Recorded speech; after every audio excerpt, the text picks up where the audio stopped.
Lo que decíamos, estamos hablando, bueno, con Abel Barat hace aproximadamente 15 minutos que estamos hablando, ya no tenemos más ganas de hablar, porque nos hablamos todo.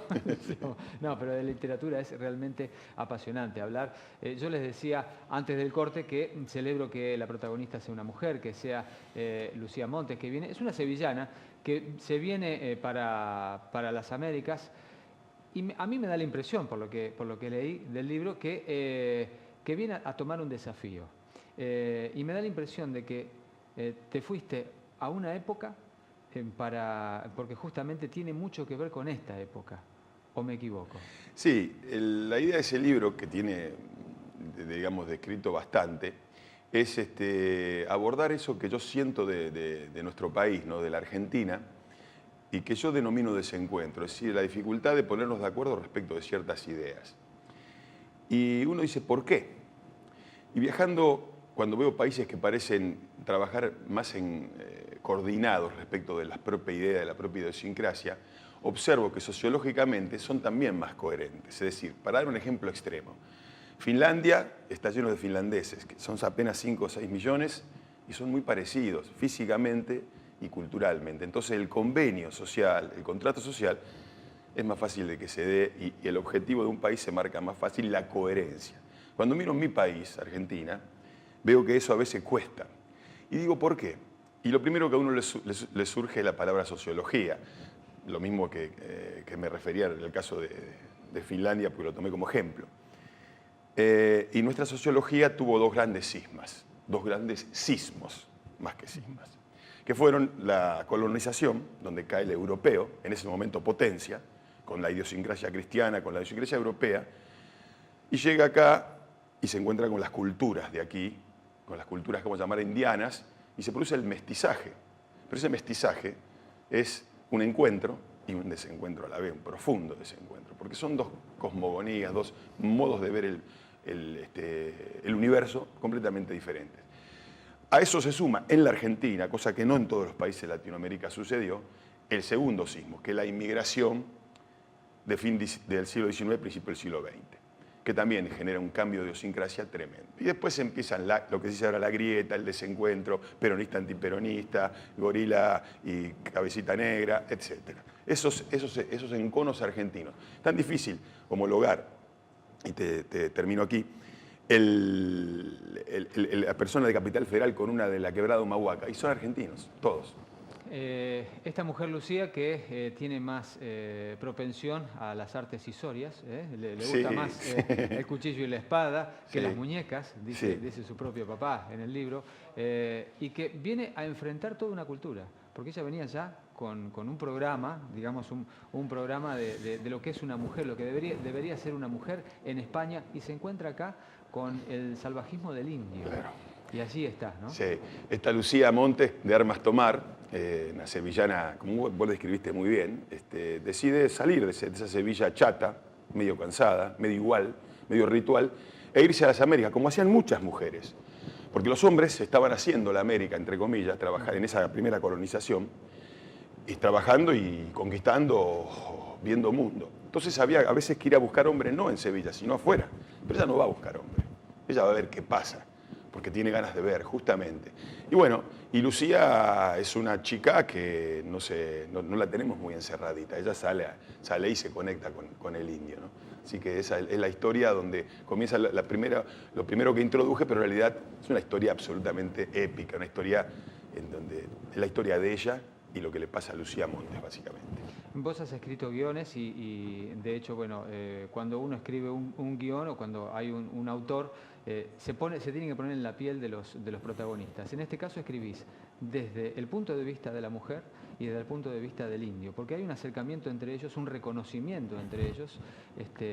Es necesario ponerse en todos los personajes, digo, porque a veces para explicarlo, ¿no? O para hacer que el relato sea llevadero.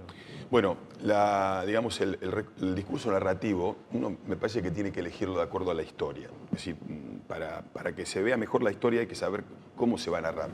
A veces uno lo sabe, a veces tiene que trabajarla y a veces le sale y a veces no le sale. A mí me gusta mucho entrar a través de las personas individualmente, es decir, cómo ve ese y narrar desde el punto de vista de Lucía Montes, en este caso, o del punto de vista del indio. Por eso lo escogí, porque justamente el gran desafío era meterse primero en la naturaleza de una mujer, yo no lo soy, tratar de ser solvente en eso. Por suerte hay muchos escritores que lo han sido, y mujeres que han sido solventes escribiendo como hombres, y del punto de vista del indio, es decir, cómo él ve su universo, hacer esa abstracción de decir, cómo se van a encontrar esos dos universos tan diferentes, pero al final tan iguales por humanos. Pues la sonrisa es un valor universal, el amor, el sexo, la salud, son valores universales, o sea que es un juego continuo de encuentro y desencuentro. Y el amor me parece que es la alegoría mejor para eso, ¿no? Yo daba cuenta recién de una nota que había hecho con Morgade, que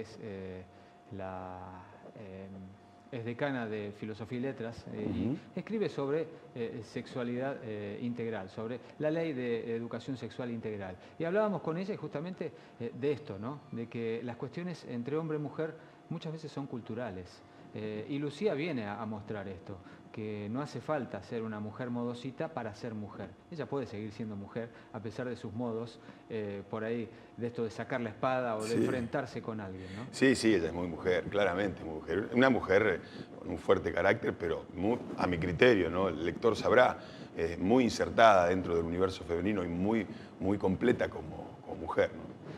Muchas mujeres fueron...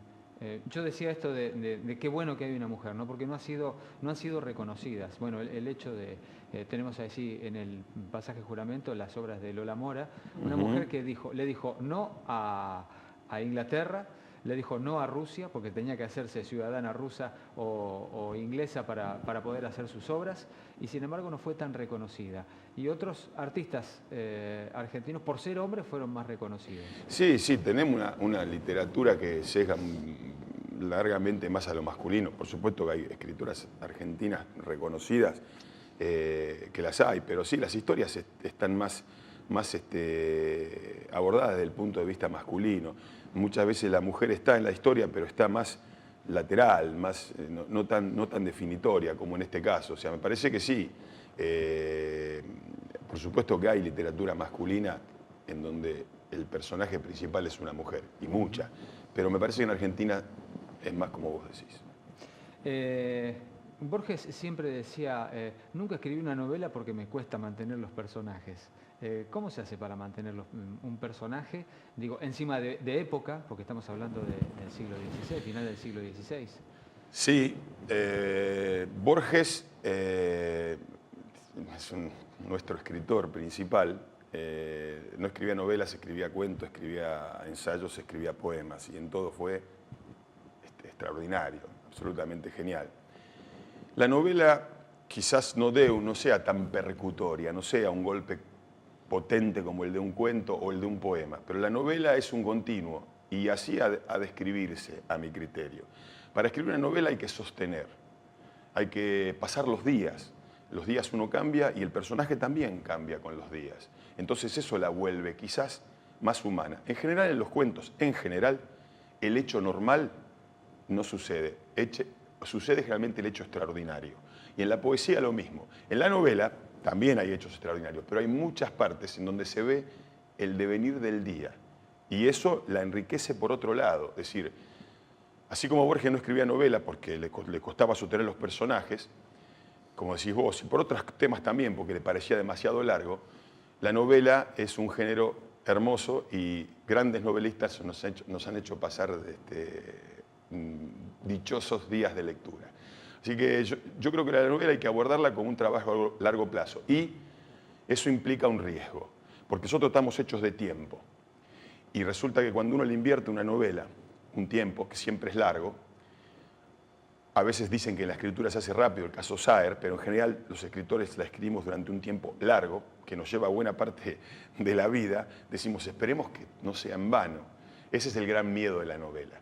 Un cuento puede salir malo, pero te significó a lo mejor un mes de trabajo. O un poema lo mismo, y lo dejás ahí y verás. pero tuviste un mes. En cambio, con una novela, si vos decís esto está mal, pasado un año y medio, es más duro. Pero no quita el desafío. Los que hacemos artes marciales sabemos que la perseverancia es un valor y el novelista ha de perseverar. Evel, cuando te fuiste, a Francia, ¿por qué elegiste Francia para estudiar literatura? Teniendo en cuenta que vos decís, bueno, decís Inglaterra, decís Shakespeare, bueno, cada país tiene su novelista o su escritor. En Francia tenés, no sé, a Verlaine, lo tenés a Baudelaire, Sí. pero no hay un escritor que sea característico de Francia. ¿Por qué elegir Francia? Vos sabés que ese tema que decís es interesantísimo. Es muy interesante. A Francia le cuesta, viste, le cuesta dar el... Está Víctor Hugo, está Verlaine, está Baudelaire, está Rimbaud, hay muchísimo, está Balzac, Stendhal, hay escritores, quizás haya más que en otros países, más, pero no tan extraordinarios como a lo mejor vos decís Dante, o decís Shakespeare, o decís, no sé, Homero.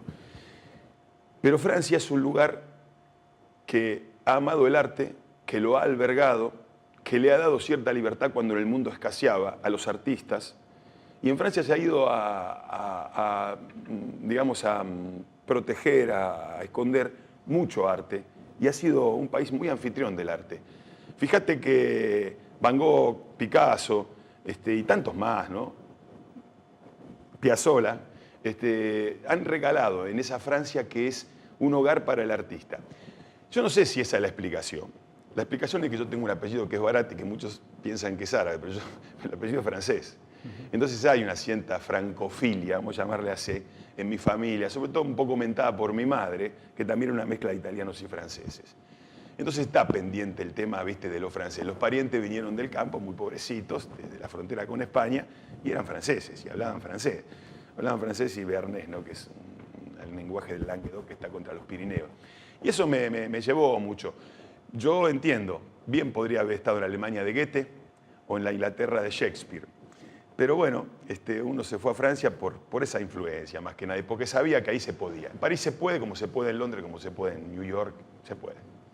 Bueno, la charla va a continuar hoy a la tarde en Homo Sapiens a partir de las 19. No, 18:30, hay que ser puntuales, van a viste que llegar tarde, si la no, presentación, si no. me hacen caso a mí. Sí, las presentaciones, viste que suelen tardar un poquito, pero tenemos el horario medio acotado porque hay mucha actividad a fin de año, así que vamos a tratar de arrancar bastante en horario, 18:30. 18:30. Sí. Entonces, en Homo Sapiens, allí en Calle Sarmiento, frente a la favorita, para los que somos viejos, y si no, Falabella. Sí, y hacer el chivo de que presentan mi amiga Patricia Botale y mi otra amiga Soledad Recaño, que es mi correctora. Bueno, muy bien. Para Bueno. dos grandes escritoras también. Bueno, muchas gracias. No, muchas gracias a ustedes, muy amable. Nos vamos me dice, móvil. Bueno, estamos con Luli Bonsembiante. Luli, te escuchamos, te vemos. Así es, Osvaldo, buen día a todos. Nosotros nos encontramos en Gobernación porque se acaba de llevar a cabo la presentación del anteproyecto de la ley del árbol. Por eso está el ministro de Medio Ambiente, Jacinto Esperanza, para hablar con nosotros sobre este proyecto. Como podrás ver, hay mucha gente del otro lado, mucha gente que vino a participar de la presentación de este proyecto. El ministro está dando notas acá al lado mío. Vamos a poder ver si podemos acercar el micrófono. Tener recursos para poder dar respuesta. Si no tenemos recursos, probablemente no vamos a poder hablar o avanzar. Y además porque queremos articular el tema de los viveros públicos y los viveros privados también en este trabajo. Inclusive el programa provincial que tiene Santa Fe respecto a los viveros inclusivos, también incorporarlo a esta cadena de productores de especies, porque va a haber una gran demanda. Esa demanda va a estar dada no solo por las localidades, por los gobiernos locales para repoblar su área urbana, sino también en el sector rural, porque van a ser demandantes los propietarios de esas tierras para poder... Ministro, para que los regionales amigos, estamos escuchando un poco de qué se trata este proyecto de la ley del árbol. Bueno, Santa Fe tiene que recuperar la masa forestal que tenía en su época. Y que bajo el gran título que tenemos del cambio climático, tenemos que generar acción. Y esta acción que eligió el señor gobernador en cuanto a una nueva ley del árbol no solo contempla al arbolado público en los sectores urbanos y periurbanos, sino también en el sector rural. Y lo establece como una obligatoriedad. Pero más que una obligatoriedad, que así está establecido en el articulado, yo lo tomo como una responsabilidad ambiental. Hemos padecido una situación muy catastrófica a principios de año con lo que nos ocurrió tanto productivamente, económicamente, socialmente. Entonces tenemos que aprender de esas lecciones y trabajar anticipándonos. Seguramente estas situaciones de desastre, digamos, se van a poder producir dentro de 10 años, dentro de 15, dentro de 7, porque estamos seguros que se van a volver a producir. Y nosotros tenemos que generar acciones para mitigar y para amortiguar. ¿Qué acciones contempla esa ley, estas acciones que contempla? Como decía, ¿Qué acciones contempla esta ley? Bueno, en principio asumir toda la responsabilidad de plantar árboles en toda la provincia de Santa Fe. Insisto, no solo en la zona urbana, sino también en la rural, y va a ser una obligación. Y por supuesto va a haber incentivos para que cada propietario de un inmueble pueda llegar a realizarlo. Y a partir de allí nosotros, por esa gran demanda, seguramente tenemos que garantizar quiénes van a proveer esos ejemplares árboles. Entonces por eso es necesario hacer y tener presente la red de viveros públicos y privados, y como le decía recién, la incorporación del programa de viveros inclusivos. ¿Cree que hay una conciencia ciudadana al respecto de esto? Y la conciencia ciudadana se va haciendo en los hechos. Tenemos que darle. Por eso es que los espacios públicos provinciales vamos a tener una doble obligación respecto a los privados y a los particulares. Pero esa conciencia se logra con el hacer. Yo pongo de ejemplo siempre el tema de la ley del tabaco, cuando se decía que no se podían, se iba sacando la ley donde no se permitía fumar en un espacio público, en un comedor, en una oficina, y más de uno se preguntaba, ¿van a poner un inspector delante de cada mesa de café para que no fumen? Y sin embargo la ley salió y fue la propia sociedad la que se encargó de que eso se cumpla. Bueno, con esta ley pretendemos lo mismo, como una responsabilidad ambiental de la sociedad, hacer de que la misma se cumpla, pero por beneficio propio para nosotros, los habitantes de Santa Fe. Hace poco se viralizó en las redes sociales un video donde se veía a personas aprovechando el paro municipal para sacar un árbol de su vereda, de su cuadra. Tuvo mucho repudio de la gente en las redes sociales. Ante estas acciones, ¿ustedes qué reaccionan hacen? No sé cuál es su actitud, pero yo decía en general siempre de que amamos los árboles, menos el que está frente a mi casa. Todos decimos que queremos esto, pero tratamos de que está frente a mi casa, sacarlo, colgarle las bolsitas de residuos, troncharlo y si es posible exterminarlo. Entonces tenemos que en base a las normativas de cada gobierno local impedir esas cuestiones, ¿no? Porque en definitiva es en beneficio de todos. Yo siempre cuento también la experiencia de que cuando a nosotros en nuestro municipio, yo fui intendente, nos pedían la extracción de un árbol, primero era porque rompían las veredas, después las categorías, después porque generaban algún tipo de peligro. Esas cuestiones las solucionábamos con una poda de raíces, pero aún eso no está suficiente, de acuerdo. Y entonces te planteaban que querían hacer el garaje, para la cual nosotros dijimos, bueno, en obras públicas, cuando se presenta un cambio de construcción, tiene que tener en cuenta el entorno. Si están los árboles plantados allí, el dibujo de la obra a realizar tiene que tener en cuenta que el árbol está ahí y que no hay que sacarlo. Bueno, después hubo gente que ya a hechos consumados pretendían que le saquemos el árbol porque iban a construir el garaje. Sacábamos el árbol y el garaje no se hacía. Después le pedíamos los planos de construcción. Presentaban los planos, pero aún así no se hacía el garaje. Entonces creo que hay que optar por decirle, hagan primero el garaje, en este caso puntal, y después sacamos el árbol. Porque si no son todos cuentos, en definitiva, para extraer una especie. Muchas gracias. No, gracias. Bueno, muy claro, muy contento el ministro de Medio Ambiente. Lo dejamos porque está por arrancar la conferencia que va a dar acá en la Gobernación. No sé si está escuchando, Osvaldo, mucho ruido y por acá no tenemos muy buena señal. Pero bueno, contando un poco de qué se trata este anteproyecto sobre la nueva ley del árbol, ¿no? Y haciendo un poco de concientización, ¿no? Y reflexionando sobre el cuidado del medio ambiente también. Bien, Luli, muchísimas gracias. Sí, clarísimo, escuchamos todo y bueno, te esperamos para un nuevo contacto. Gracias. Beso grande, Luli Bonsembiante, desde el móvil. Y completamos, mira, sin querer en este bloque, completamos la frase de José Martí. Escribimos un libro con Abel Barat.